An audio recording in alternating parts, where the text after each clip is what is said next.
Is throwing communists out of helicopters the same as Israel hunting terrorists? Do entry-level marketers deserve a $10,000 pay bump? And if you're skeptical of new calls for war, are you just suffering from recency bias? We tackle these questions and more on this episode of Good Take, Bad Take. Hey friends, welcome to this episode of Good Take, Bad Take. This is the show where we go through the internet, find the most interesting takes, and we write down what's good or bad about them. My name is Donald, and I'm here with my co-host, Britt. Before we get started, just a reminder to like and share if you enjoy this episode. It helps us grow, and we appreciate it a ton.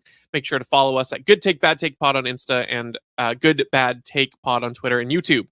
Without further ado, let's get into the takes. So the first one we have is from the Libertarian Party's official Twitter account, and they tweet, "The threat that those in power try to use is that we will remove stability when the opposite is true.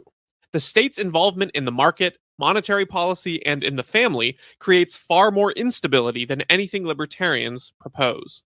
All right, what do you make of that take? This is fantastic. It's totally true. It reminded me of, and this is a Republican debate, but it's a libertarian principle when everyone was getting on Vivek about his quote unquote lack of foreign policy experience, and his rebuttal to Nikki Haley, and as well as the other Republicans that have been in power, for foreign policy the past several decades, is that, well, if your experience leads to the outcomes that we have today, then it's a good thing I don't have any experience. Experience that leads to the wrong outcome, failing upwards, is never a good thing. So I always have found it funny when, politicians who have been in power for decades talk about, this new up and coming person doesn't have the experience, and also everything that's happening right now is so bad and needs to be fixed. It's like, well, you can't really have it both ways. It can't be that, oh, I am the person to fix all this stuff, and you need someone as experienced as me, but everything goes also really, really bad, and I've been so experienced in the in the administration and in Congress or wherever for forever. So it's just it's always a funny little double speak that career politicians make. I think from the actual logistical standpoint, the state becoming involved in anything, whether it's the market, monetary policy, the family, what it does is it creates perverse incentives that don't actually line up with reality. And when things don't line up with reality, it also means that they could be taken away, and that reality will come back in and enforces actual, the reality of laws, of economic laws or family dynamics or things like that. And because you're counting on something that can be taken away, depending on who gets into office, that inherently makes it unstable. You can't actually depend upon it. That's why a lot of companies, a good company will try and make their business model not include any subsidy, any sort of involvement or dependency on the government as possible, as much as possible. So that way they're not actually, subservient to whatever goes on in the government. They can operate independent of whoever's in power. Companies that do become dependent upon the government, those are also the ones that you see spend millions of dollars in lobbying money, because everything that goes through Washington, D.C. could potentially affect their business and their bottom line. And they definitely have some sort of line of business that is now connected to that and that is dependent upon it. So that is also inherently unstable, right? Because now you have money pouring in, creating perverse incentives, like I mentioned earlier, and it's now going to the wrong people, not people that necessarily have stability in mind.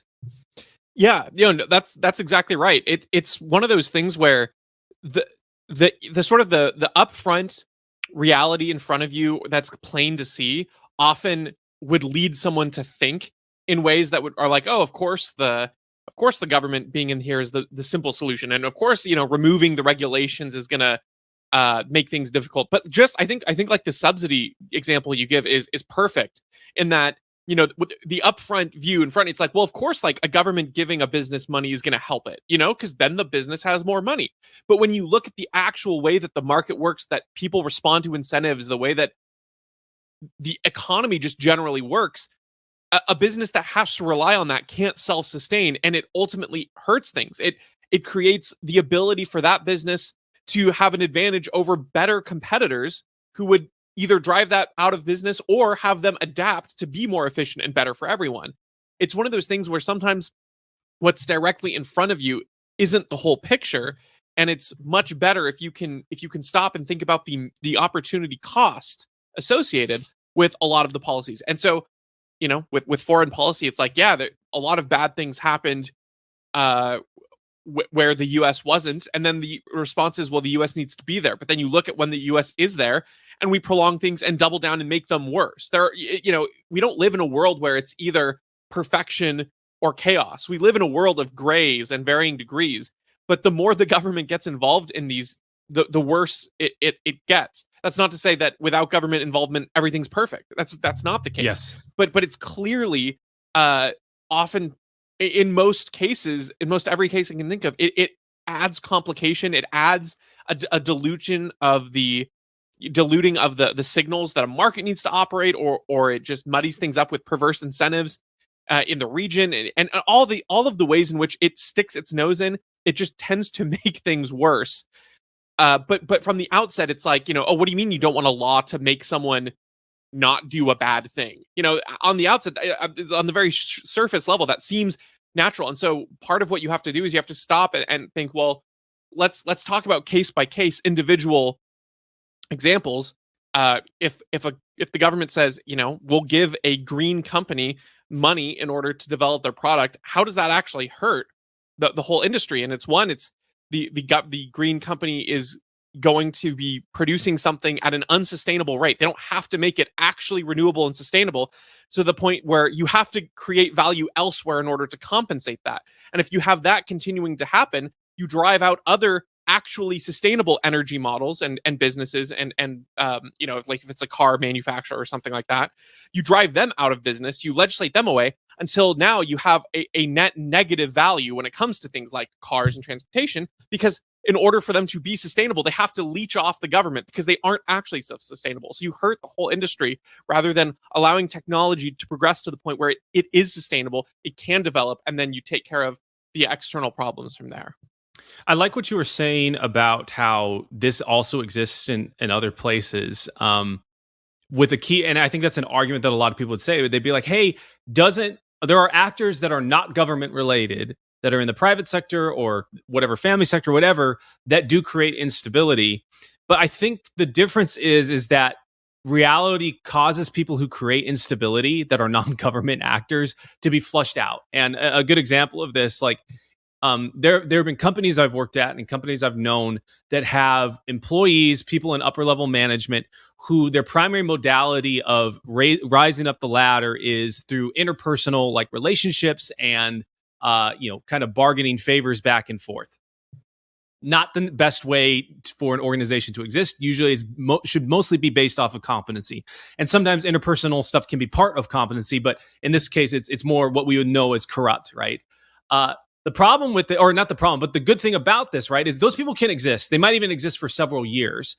But the mechanism of a business, which is that it has to make profit, it has to deliver results, means that people who operate in that unstable way, that are primarily using, manipulating, using interpersonal favors and bargaining to get ahead, eventually the bill comes due and they do have to produce results. And if they don't, that means either the company that allowed those things to occur is wiped out and those actors are no longer, basically, they're associated with that and probably not going to be hired anywhere else. Or the company is strong enough to survive that, and then they have to fire that employee because it comes to light. The problem with the government is that it exists in memoriam, like it's always here. No matter how much instability, no matter how perverse incentives it introduces, no matter how many corruption scandals, bad things it introduces into the market, and can be proven and shown, they can literally just say, "Oops, I'm sorry, and by the way, your taxes are going up, a couple percentage points, this year." So that's like you were saying, corruption, instability, bad actors exist in any sort of organization. That's a guarantee. But the difference is that between the free market and the government, the free market has actual mechanisms that are based in reality that are almost infallible in terms of dealing with those bad actors. Whereas when you have a top-down level control that under threat of violence, enforcement of taxation and things like that, it's going to exist in perpetuity. Yeah, and to make further comparisons, a lot of people might respond with something along the lines of, well, at least, our politicians are elected. They have to campaign. They have to earn the vote. That's their accountability mechanism. And I think that in many ways, that's actually, well, it's not the whole picture, first of all. But secondly, it actually creates a lot of perverse incentives in some ways. The first is it not being the whole picture. Yeah, there are politicians who do cycle in and out. Sure, you do have term limits, but that's not the case for a lot of bad policy where that actually happens when it comes to bureaucrats. One of the things that I think is being brought up more in the discussion nowadays is the idea of the swamp, right? The idea of these bureaucrats who get appointed, who aren't elected, who aren't accountable, and they just work within the government. And so, yeah, like when it comes to a business, sure, you don't get to like fire someone in the same way that you could allegedly fire a politician by popular vote, but in the government, you don't get to even know about the bureaucrats who are making the rules that the politicians kind of, campaign on.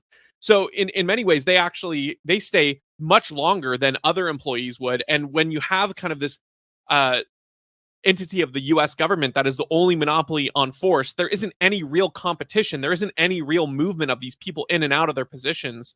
And usually what happens is when there is movement, it's good and well-intended people who leave because the bureaucracy and the machine around them is fighting them so hard. And so in that way, it's like, yeah, you might have some cycling of politicians, but that really isn't the meat of the government and the organization there. And secondly, when it comes to government, term limits or having politicians have to campaign, what ends up happening is you end up with a perverse incentive of rather than the everyday citizen being sort of the demographic that the politician is campaigning to in order to get the vote. It's who can raise them the most money. It's who can support their cause behind the scenes and those kinds of things. And so, the idea of a democratically elected politician is kind of funny anyway, because it's like you don't really have firing power unless 50% of the plus one of people agree with you, which is a silly way to run things in general. But moreover, you're not even really the target demographic that they're going for. They're really going for the powerful lobbying connections behind the scenes. Those are the people that they're going to try to keep them entrenched in power, because those are the ones who make a lot of the connections. And then even if you were to grant that, say, no, they really are accountable to the people, and term limits are the way to go, then you have to consider what Hans Hermann Hoppe writes about, where there's no long-term incentive for, like, a president, for instance, to have the country last long beyond 8 years. Their incentive is, how do I take care of myself? First of all, how do I earn re-election? And then how do I make the country look really good and set myself up for life after this? With a king, he's passing on this land to his son or his daughter. And he owns the entire country in a sense, and so he doesn't want to burn the turf. He doesn't want to destroy things in the short term, destroy things in the long term for the glory of the short term, because the long term matters to him, and if not to him directly, it matters to his family. Again, that's not saying kingship and a natural inheritance is the best way to govern society, but when you talk about all of the benefits of term limits, like you can't have these people in there forever, and then the people get a say every 8 years. You also have to recognize that the people who get into that position of power probably aren't your friends. The Michael Malice line about Hillary Clinton has more in common with John McCain than the janitor who voted for her, kind of a thing. But not only do you have that kind of disconnect where you're not even really electing people that represent you, but you're also electing people who have no external incentive to keep things good for the whole country. They only care that it's good for them, and they'll sort of, kick you to the curb in order to do that.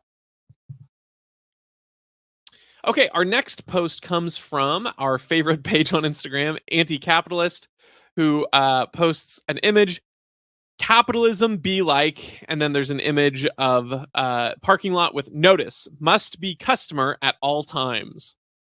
Clearly a funny wording of the the the sign there that's meant to be that this parking lot is meant for customers only. Yeah, and I think it's probably also like referring to, like, because I've done this before. I've like parked in a desirable parking lot that says, parking is for customers only, and then I'll go in and buy like a $5 thing or something like that that I was planning to buy, and I just leave the receipt on my window, so I'm covered, because that's usually cheaper than buying parking somewhere. Anyways, the anti-capitalist is obviously, because they're anti-capitalist, when they say capitalism be like, and notice that this parking lot must be only filled with customers at all times, that it's a bad thing. But the problem is that, like, if the business doesn't have customers and they don't have a parking lot that has customers, or that their customers are able to park in to go, shop there will eventually be no parking lot for anyone. Right? Like that's kind of the catch 22 of this whole ordeal, is that, when I was working at my own company, people would want things for basically free all the time. Technology that we built and we invested R&D into, and that might be, like 30-40 bucks to produce, and then we're charging $100 for it. People be like, well, it's so cheap, why are you charging $100 for this thing? It's like, well, we need to make a profit on it, because if we don't make a profit, then we're not actually living, we're not existing, we can't actually make more of these things. And it's the same thing with a parking lot. Like, there's maintenance costs with that parking lot associated with it, from the striping to the landscaping to repairing any holes in it. They have to maintain the lights and things in it. And then obviously that's not to discount the fact that the business needs a place, like I was saying earlier, for customers to park, to patronize their business. What I find funny about this, though, is that I think the thing that they take issue with is that, like, oh, well, the customer might have, given money to this business, they should be able to park there. And it's like unfair that a company could allocate a piece of land and say that you have to spend money in order to live there. It's like, yeah, that might be a little frustrating, but at least there's like an exchange of goods happening. Like, something is given for something else, and the terms are clear, and the property is owned by the person. Like, that's their choice to be able to make that. What's funny, though, is that in the United States, if you buy property, you have to, statism, be like, you will pay property taxes on this in memoriam until the day you die. And then once you die, if it's over a certain amount, you're also going to pay taxes on the capital gains of that asset that you own. So it's always funny that these people that are so anti-capitalist advocate for statism, something that makes it so that all land and all property and all assets, all things that ever existed, you must pay for at all times. And you must be a customer of the government at all times, or else we're going to send cops to your door and shoot you. Yeah, I it's such a funny contrast. I love the idea how this is like a shocking idea that, for while you're parked here, you have to be a customer, is like terrible. But I mean, this page would complain about it, but this is presented in a way as though this is unprecedented and unheard of. And it's like, this is just kind of like a parking meter, right? Where it's like, you have to pay for 30 minutes or an hour or something. And the idea is, while you are parked there for that hour, you are a paying customer of that parking meter. That's why you buy them in different increments. I don't know. I again, that's funny. Yeah, they'd probably complain about that too, which is, we can tackle, which I think, you answered to some degree too, where it's like there are maintenance costs. There's a realism of why this is, and there's also incentives to keep cars moving in and out of a parking lot to make sure that you're getting new people and there's new places to move and stuff like that. But I think this is presented in a way like that's supposed to sort of have like this shock factor when really it's not a shocking concept at all. And that's but that's kind of what I was alluding to a second ago. That's another thing I want to mention, which is, even though it's, the idea of you as a driver wanting to be able to park and leave your car somewhere and just have that taken care of is a nice thought. It's also this in some sense is kind of similar to rent control, and why that's a bad policy, in the sense that when you have something at a guaranteed rate and you're done, you don't necessarily have the same value incentives as someone who's looking actively for that thing. So what I mean by that is, if it's really hard to find parking in Seattle, and you find a spot that's free parking all day, and you take that spot, well, you are now less likely to want to leave that spot, even if you would otherwise leave it. So, for instance, if you're like, all right, I've got a store here, and then I've got a store it's like half a mile away, normally you might just think, all right, well, I'm going to leave the spot and drive the half mile. But now you're incentivized to, like, well, shoot, this is the only free spot here. This is the only one available. I'm going to walk that half mile and then walk the half mile back and come back. And that spot is now not freed up for other people. It gums up the system.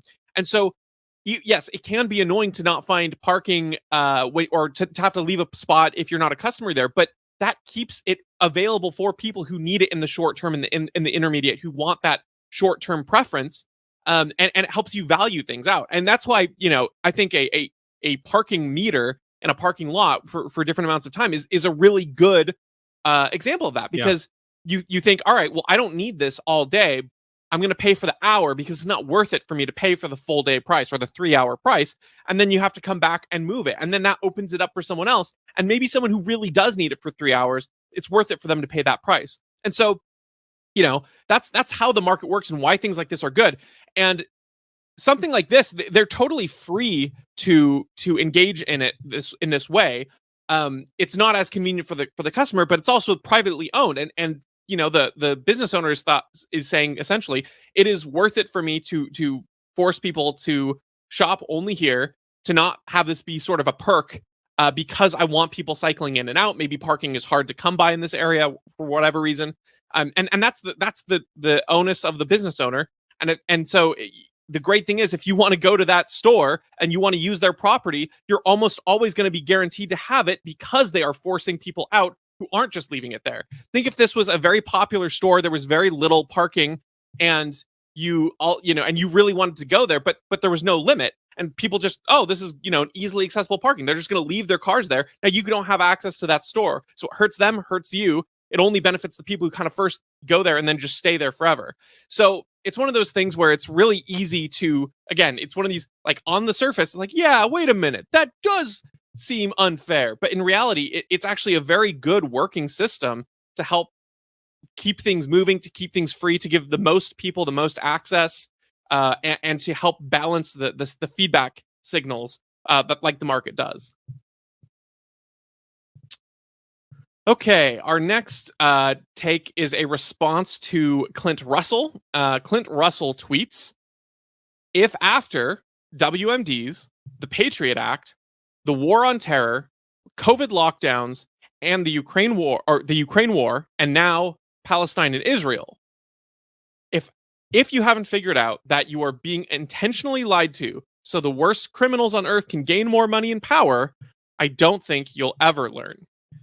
And then there's a response from Michael K. Woods, who says, the blind spot the neo-isolationists have is that they believe every war is exactly like the last. It's called recency bias, and they are blind to it. What do you think, Brett? Are you blind to recency bias here? No, I don't think I am. There's so much to pick apart on this. I wish we had more context on Michael K. Wood's opinions, but I'm assuming he's a very much like, oh, Israel should go in and flatten Gaza into a parking lot kind of take. I looked at his profile, and he kind of has more liberty leanings, but has been good, gung ho on the Israel assault. Yeah, and we talk about this all the time. In the same way that history didn't start on 9/11, history did not start on October 7th, 2023. Right. There is back-reaching of 100 years of things that have occurred in the area that Israel now exists in. And so to not factor that in would be recency bias. And I think that it's not even like bias would also imply that you are making decisions based on like no information, simply because you just have an opinion that someone, and it might be on something logical or not, that someone is this way, but you don't have any actual data or information that should lean towards one way or the other in the most recent, occurrence. And like I was saying with the Israel stuff, like, yes, I think that it's fair for us to look back and be skeptical of every single war that the politicians want to get us into, that because we've seen, like Clinton is saying, everything in the past 20 years, let alone the past 150 years, has all been part of deception and part of trying to fund the military industrial complex. And people that are innocent suffer while the richest among us get richer and richer and richer and get more power, despite the dead bodies that have piled up. And I don't know how many examples it takes for us to at least be skeptical. No one's saying that we should make a decision right off the bat and saying like, oh yeah, this is a terrible war. No one should be involved in Israel. But you should make at least you be like, oh, I'm not going to be like, gung-ho right off the bat for us to go send troops and send 2 aircraft carriers into, right into the Gulf there and make sure that everything's going well. Like, it's not us being like making a decision one way or the other. We're just as much for it as we're against it, in that we are saying like, well, before we make any decision, let's look at the history of it. Let's look at all the power players that are involved. Let's look at who has incentives for this to or to not have happen. And then most of all, let's value innocent life over anything, and what decisions get us to the point of protecting that innocent life. I don't think that's recency bias. I think that's just common sense. No, yeah, I agree. And it's really funny that he would respond this way to this particular post, because even if you think that there is a justified response of some kind from Israel, like let's, I don't know if you've heard Vivek's proposed idea or whatever. He sort of has outlined an idea of like going for basically the top 100 leaders of Hamas and targeting the specific people who did it and lining their heads on pikes at the border, kind of a thing. But his whole point being there's a specific target and goal, and it's only attacking the people who attacked specifically, that kind of a thing. So let's say that's your position.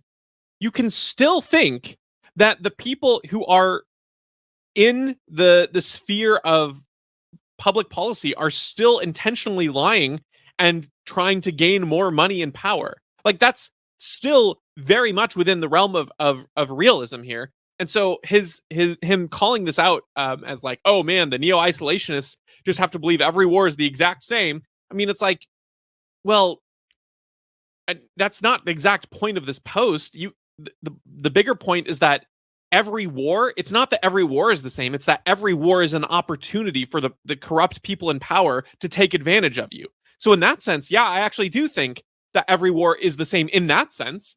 It's the every crisis is the same in that sense. The government will always do what it can to try to give itself more power and enrich its own sort of allies at the cost of the American people. That doesn't mean there aren't other things happening in every crisis too.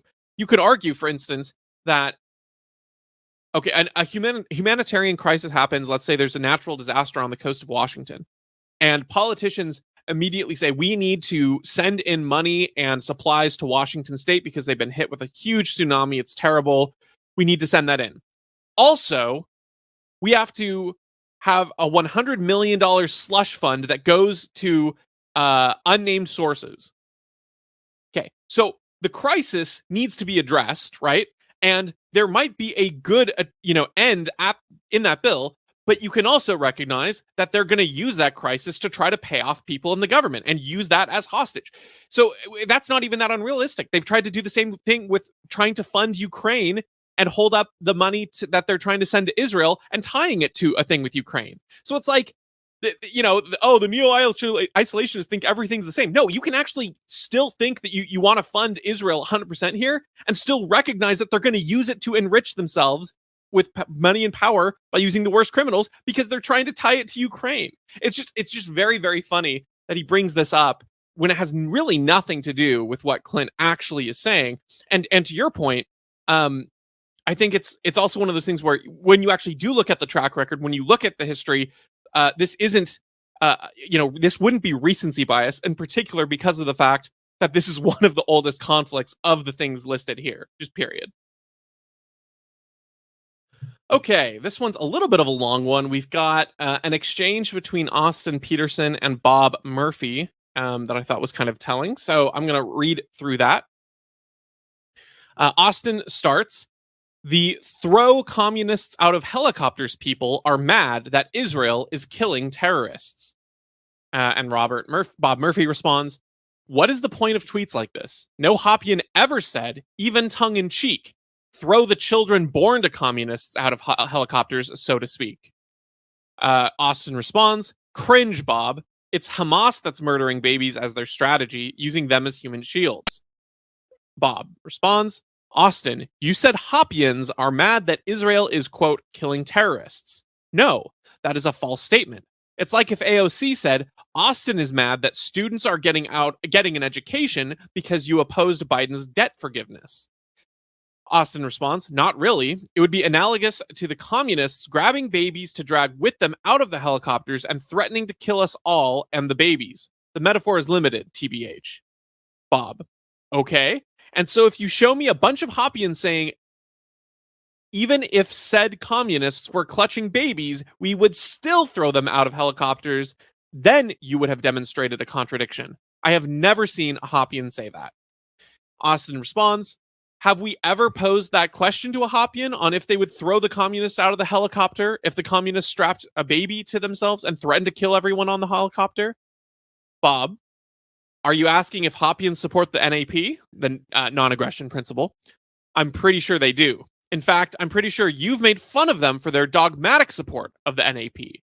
And then Austin responds, support the NAP or throw commies out of helicopters. Pick one. And to be fair, Bob, I despise all dogmas. Sometimes it just happens to be our own people's turn. Okay, a lot to unpack there. Where do you free reign? Where do you want to I start? kind of don't like this exchange in some ways. Like it's very I don't know. It's a little bit too hypothetical in some ways. And what I dislike about Austin Peterson is like kind of just a refusal to engage. Like he's willing to continue the metaphor to suit his interests rather than like actually engage with the argument, which is that like it's like, yeah, libertarians take issue with the fact that innocent life is being killed. And I think as we've talked about on this podcast before, self-defense stop becoming self-defense when you are no longer aggressing against the person that is, threatening you, and now you are killing innocent people. And yeah, that like if we were, I just saw this video of the back in August, there was a stabbing on the light rail in Seattle, and the guy basically stabs someone and tries to grab someone else to shield him from the people that are trying to stop him. And it's like, okay, in that scenario, like if I pulled out a gun and I said, well, you know what, I'm going to shoot this guy, and I shoot him, and in the process, like I don't really take care of my aim. I don't even really try. I'm just like, well, there's an innocent person there, but that guy stabbed. So now I have the ability and the right to shoot through them into the guilty person. It's like, yeah, you're kind of a jerk. Like you're at least you're maybe even a murderer. I would probably assume that if you're not even trying to make an effort. It's like, oh, I've been given permission because this other person who is guilty has made an aggression and even put an innocent person in harm's way. I no longer have a duty to try and protect innocent life.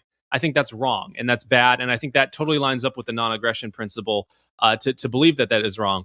I think that's a better metaphor and a better analogy than Austin Peterson's, throw communists out of helicopters thing. It's like, yeah, sure, maybe there are some Hoppians. I know that Bob Murphy himself is a pacifist, so I don't think he would even want to throw communists out of helicopters.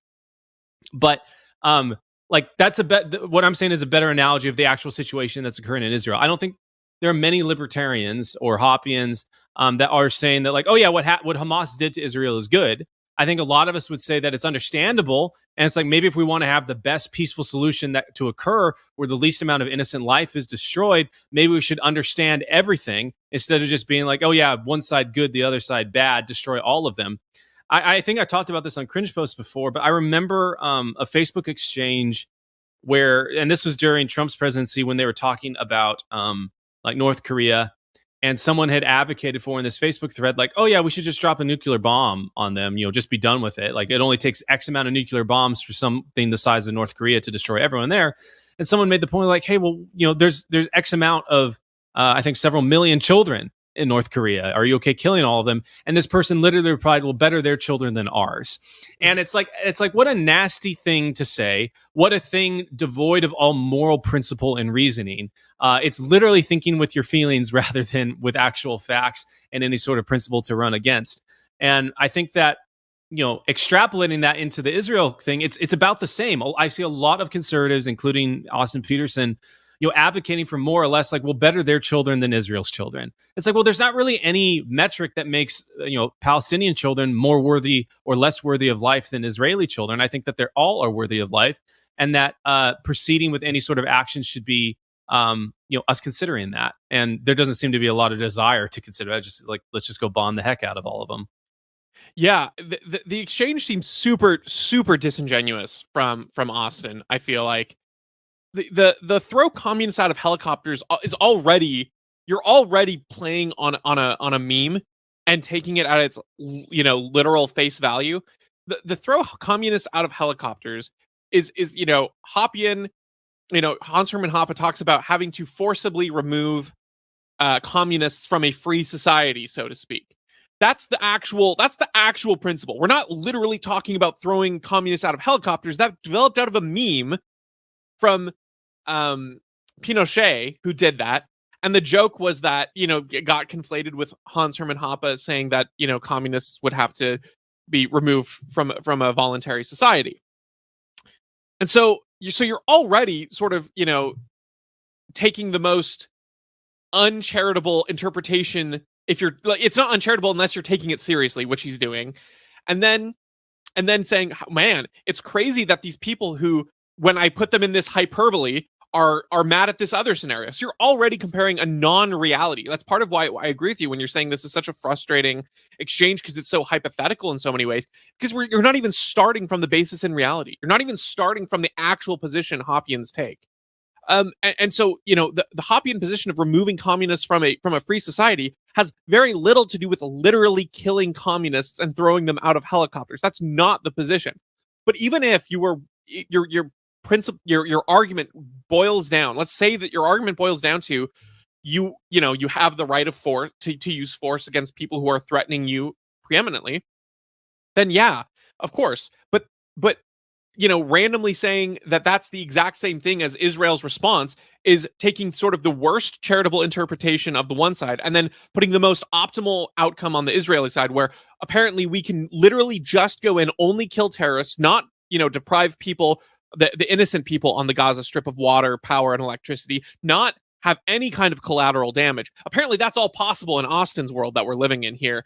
And that's what the libertarians, the Hoppians, are complaining about. They're complaining about these super specific targeted attacks that somehow have no innocent bystanders. That's where he's beginning. So It just starts from the complete wrong position. And I think Bob is completely right to call him out. And I think Bob is just the sound of, or the voice of reason in every single one of these, where Austin just keeps trying to shift the goalpost each and every time, and Bob keeps coming up. And when he's Austin's like, no, it'd be analogous to the communists grabbing babies to drag them out of the helicopter, threatening. It's like, no one has ever made that argument. No one has ever made that. Like, why would you even bring that up? It's like me saying, as Britt always says, what Britt really says is the government can't make you a moral person. So I guess he just thinks that the government should make everyone legally engage in sinful behavior. And you're like, what? I've never said that. I'm like, well, it would be that if you actually said that not only can the government not make you a good person, but every law they pass should make you a bad person. Like that's not anything you've ever said. I'd have to twist your words so bad to get to that place. Look, that is a potential outcome, but it is not the right one. Like, it is not actually what is being argued. Yeah. And it's what you're advocating for. So I found this whole exchange super, super silly, super ridiculous. And I don't know. To me, the non-aggression principle is, it's not as simplistic as Austin wants to make it. Austin wants to make it that the non-aggression principle means you never initiate force in any scenario ever. Whereas the reality is, if there's a threat to you and your family and immediate people, that is an initiation of force when there's a reasonable threat and you can respond in kind to that. But like you were saying earlier, that doesn't give you the right to just disregard life. It's like if you're on that light rail and the guy's got the knife out, that doesn't mean you can derail the light rail so that it crashes into the wall in order to throw the guy off his balance so you can tackle him, because you're going to end up with way more civilian casualties. Okay, our last take here comes from Twitter, but it is based on a video from TikTok, and we're not going to watch the video because there's a little bit too much profanity for our liking. But in this, it's as was said by Britt earlier, it's also just very grating to listen to. But in this video, a young woman is complaining that she has recently graduated with her degree in, I think, marketing and business marketing. And she's complaining because she currently is working at I believe, a sushi restaurant as a server and is making more money than the entry-level jobs at marketing firms would be for her. And so she's screaming about how she hates it and how she's making more money than she would. She'd have to take a massive pay cut in order to go to those. And so then the first tweet is a quote tweet on this video with a guy named Adam Singer, who says, "Marketer here, made $30K in my first role, lived in a tiny apartment where nothing worked, shared with a friend met online who was also broke at the time. One of the most fun times of my life, to be honest. You don't make $200,000 at your first gig. That's fine. Money will come, kids." And then this is quote tweeted and responded to. And this quote tweet reads, "Super weird that the discourse is be patient, gain experience, and not Why are the starting salaries for many office jobs much lower than serving jobs? Jump from junior to intermediate copywriter, for example, is like 15 to 20K. There's legit no reason to pay juniors so little. And then there's a response to this, which says, it's hard to ask someone who is completely self-supporting or is supporting family instead of VV. I'm not total, maybe just yourself or something, to make this trade-off. It's the first domino that leads to marketers live in a bubble syndrome. Not saying entry level marketers deserve 200K a year, but it cuts off there. I didn't see the full thing, but that's kind of the main point. And then the response to that is not many people at 20 years old are supporting a family yet. And then finally, we get the last response, which is, just because this is often true doesn't mean it makes sense for juniors to make so little in the first place. Junior office jobs are treated as unskilled when they literally require university degrees. This would be improved so much by just bumping junior salaries even by 10K. All right. What is your take? There's a lot of mess. We'll break down what needs to get spoken. Well, one, Adam Singer made a big mistake when he said not many people at 20 years old are supporting a family yet. I think that the guy's response that, just because that's true doesn't mean it makes sense is a fair argument to make. But then he doesn't actually prove his point. He literally says, junior office jobs are treated as unskilled when they literally require a university degree to have them. And it just shows you how much skill a university actually is, the market, how much skill a university degree actually is shown to the market, right? So what's happening is that you have these marketing interns or marketing juniors coming out of college wanting to give their value to the world. And maybe in the beginning when marketing people came out, they were paid a lot. But then quickly businesses realize like, oh yeah, they don't actually create a lot of dollars. I'm actually like losing money, or maybe they don't have a way to quantify what their actual activities generate. And so therefore we're going to make their job price really low until they can actually prove themselves that they do generate money. And that's the biggest thing. I mean, so much money in marketing is spent on quantifying like how much money your marketing activities generate and bring in. I mean, there's kind of a saying that if you can't measure it, it doesn't exist. And so a lot of marketers will be creative. Like they like to be creative or whatever. And they'll be like, oh, we're going to make this video or this little piece of content or whatever. But there's no way to actually assign whether or not that piece of content, which like if you think about that piece of content, let's say you put out 12 of them per year and you're like a content writing guy for some marketing firm. And your salary is $48,000. Let's just say that. So you put out 12 pieces of content, your salary is $48,000. That means that you're basically, the company's paying $4,000 per piece of content to come out. You need to be able to show that your piece of content generates more than $4,000 worth of revenue for the company, ideally about double the amount of revenue for the company. So that's why marketers that are really good at ad spend, I always thought it was really funny that if you go look on LinkedIn and you look at a really successful marketing VP, you will see in their bio how much marketing dollars they've spent. And it's always been kind of funny to me because it's like, well, that seems like a weird thing to say. But what they really mean is that if you're spending $1 million in marketing money every year on ads, on ad spend, that means that you're at least generating $4 million in revenue. That's kind of the expected return, 4x the amount you spend on ad revenue or on ads for revenue. So it's like, it's their way of signaling like, hey, like if you give me $1 million, I'm going to turn it into $4 million.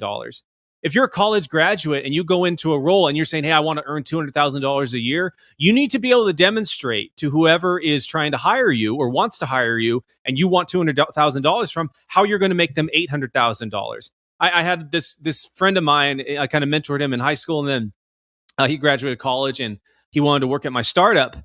And he was asking, he's like, well, I kind of want to make X amount of money. I said, okay, well, that's fair. You could make that amount of money. Tell me how you're going to make me twice that much money, for the business, not me, but like the business itself, because I made $0 at the company at the time. And he couldn't justify it. So it's like, well, I'm sorry, we can't hire you. There are only contributors here. There are no, and that's what's valuable about a startup is that you have to have only contributors. If you have detractors from it, people that are dead weight, you're not going to exist very long. And so I think the question that new college grads need to be asking themselves is like, how, if I want $200,000, how do I actually make $800,000 a year for the company that I'm working at?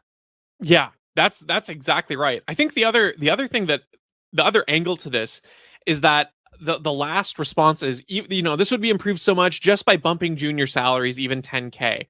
That's such a bad framing of what the real issue is here. And I think it's also this framing is also off in um the above post that was talking about how it's the first domino that, in this system that leads to marketers live in a bubble. The problem isn't that the salaries are so low.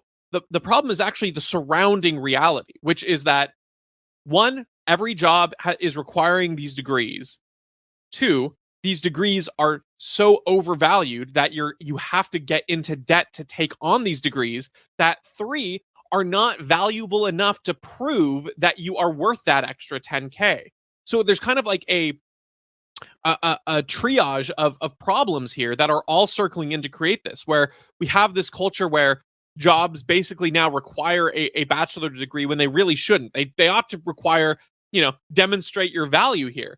But instead, there's this degree. So then all of these kids think, okay, well, I can't really get a job without a degree. So then they go in to get a degree. And then the loan, people are like, oh, great, everyone needs to get a degree. And the government's like, yeah, we'll make sure that every kid has the loan ability, or the ability to get a loan to then get this degree. So then those go up, the prices go up, the degrees flood because it's this weird cultural expectation. So then a job is like, well, I don't really want someone who doesn't have a degree, because now that's almost like a bare minimum, because we're worried about all the applicants we'll have for people who choose not to.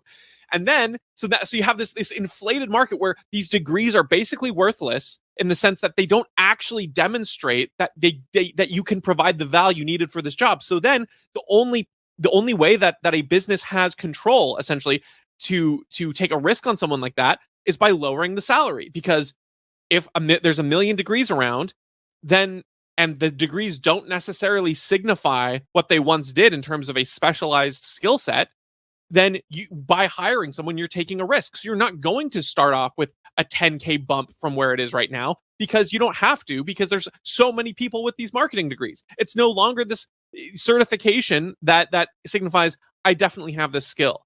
And that's why, when you talk about jobs that are more technical in nature, even jobs that don't require college degrees, but like a trade certification or something, they're always going to have a higher margin for the beginning, because you have to prove that you have something that actually means what a college degree might have once meant at a certain point, which is you have a skill set or a specialization that is niche, that fits this need. And where trade jobs don't have higher bumps, it's because you're learning on the job and you get the training, right? So all of this to say, it seems like they're all blaming the companies that like have these low prices for starting ranges, when it's like, well, no, that's the only thing that the businesses can control to accommodate for all the other crap going on with the sort of the devaluation of degrees and the flooding of the markets with them. And then that, of course, compounds the people who have them not being able to take a step down because they're saddled with all this school debt. So that kind of compounds that problem too. Yeah, I think that if someone, like, this was true for me. I technically had my college, or I didn't have my college degree. I'd gone through college, like most of it, about 4 years of it. But I had I think it was 10 credits remaining, so I didn't have my degree yet. And I was applying for jobs. Obviously it's kind of a barrier if you can't show that you have a degree. You just say I've had some experience. But all the jobs that I applied for were in some sort of sales or marketing role. And because of my prior experience being in a band for 8 years and being the primary booking manager and literally selling tens of thousands of dollars worth of shows all across the United States, I could literally say, hey, over every year I would generate X amount of money through sales and marketing activities. And that alone is worth more than a degree. If you could go to a company at 18, 17, 16, it doesn't matter what age you are, and you can say, hey, I have a track record. It's provable. I can show it right here of me generating X amount of money. I guarantee you, if I come to your company, I'm going to continue that track record. Please give me X. You will get hired. You don't even need a degree necessarily to do that. Maybe at some companies that have automated screening processes and things like that. But a good mid-sized company that has an actual dedicated recruiter that's looking at things will see, oh yeah, this person generated $300,000 of revenue on their own before they were even working in some sort of normal corporate job.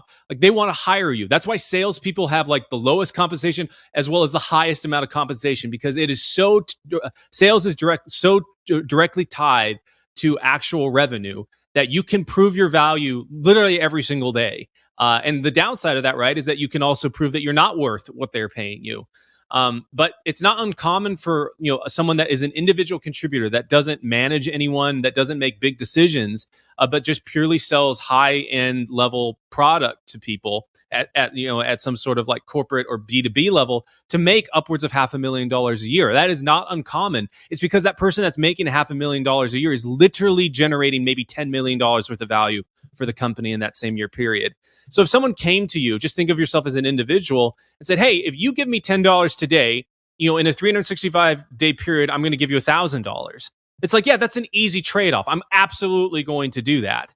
But if you can't demonstrate that, if you don't have the skills, if you don't have the experience, if you don't have the track record of showing that and demonstrating that, like, people are going to pay you in accordance with the risk that is with that. And with all of the, something we haven't mentioned yet is with all of like the various healthcare laws and rules and regulations of like whether you can let someone go and what you have to go through to, swap out a position.